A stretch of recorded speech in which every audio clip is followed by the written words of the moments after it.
Operation Paperclip was a secret United States intelligence program in which more than 1,600 German scientists, engineers, and technicians were taken from the former Nazi Germany to the U.S. for government employment. This happened between 1945 and 1959. Several were confirmed to be former members of the Nazi Party, including the SS or SA.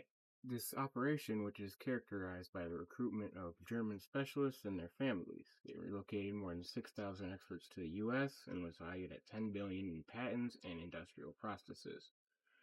Recruits include such notable figures as Wernher von Braun, who was a leading rocket technology scientist with former affiliates to the Nazi Party.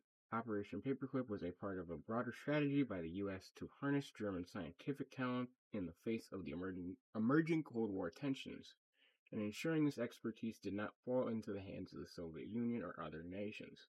It was in March 1945 at Bonn University when a Polish lab tech found pieces of the Ozenberg list.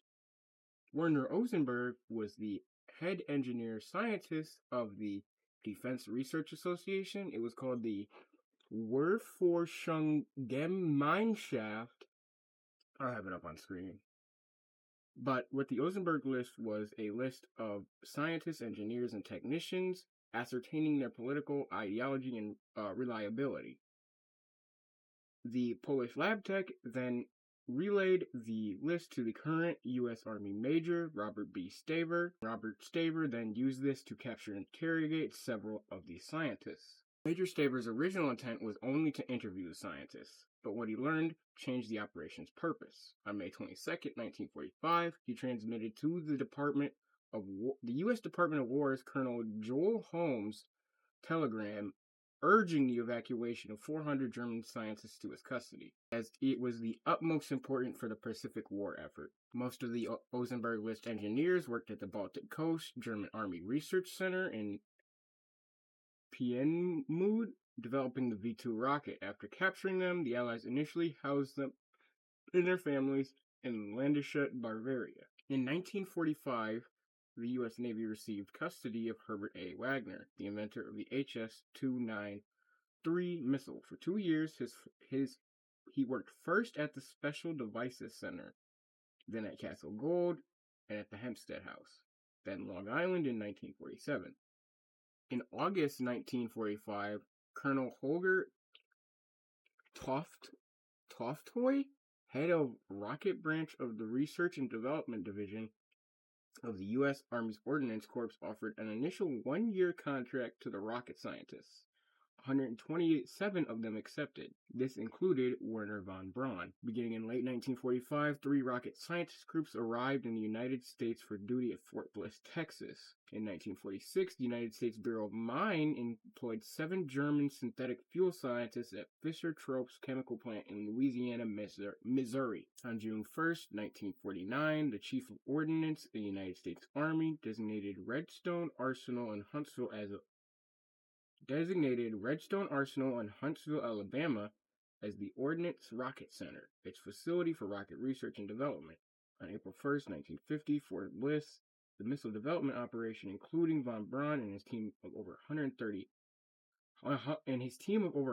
paperclip members, was transferred to Redstone Arsenal. Between 1945 and 1952, the United States Air Force was the largest sponsor of paperclip scientists, including over 260 men to their personal bases. The United States Army Signal Corps employed 24 specialists, including, I can't pronounce any of these names, I'll have them on screen. In 1959, 94 Operation Paperclip men went to the United States, and finally, overall, through its operations in 1990, over 1,600 men in total were imported to the United States as part of this plan. Current president at the time, Harry Truman, tried to regulate this program, stating that he wanted careful background checks about anybody that they were going to export to the United States.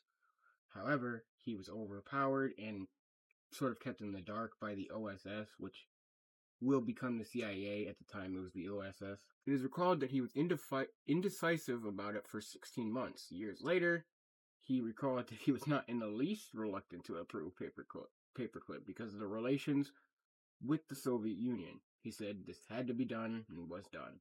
However, though several ties to the Nazi Party have been proven, only one paperclip scientist has ever been formally tried. George Ricky, and he was not found guilty. He was returned to Germany in 1947 to stand at the Dora trial, where he was acquitted. However, in 1951, weeks after his U.S. arrival, Walter Schreiber was linked by